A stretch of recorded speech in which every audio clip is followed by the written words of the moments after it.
हिंदी हमारी है क्या? हिंदी का कद क्या है? हिंदी का पद क्या है? हिंदी की प्रतिष्ठा क्या है? हिंदी का पराक्रम क्या है? हिंदी की गौरव गरिमा क्या है? हिंदी ने अपने कर्म से, अपने तेवर से, अपने स्वाभिमान से विश्व की तमाम भाषाओं को अपना अनुयायी बनाने का भी काम किया है। इसलिए हिंदी का बड़ा महत्व है।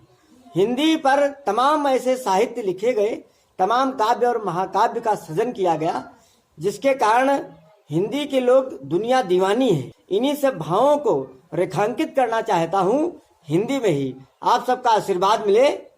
अरे प्रेम सिखावती, द्वेष मिटावती, हिंद का मान बढ़ावती हिंदी।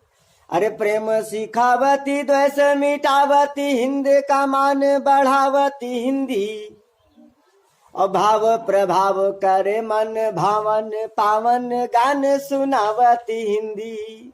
प्रेम प्रभाव करे मन भावन, पावन पाठ पढ़ावती हिंदी। आस जगावती, राह दिखावती, आलस दूर भगावती हिंदी। अरे आस जगावती, राह दिखावती, आलस दूर भगावती हिंदी। और भारत देश विकास करे, मति मंजुल फूल खिलावती हिंदी। भारत देश विकास करे, मति मंजुल फूल खिलावती हिंदी।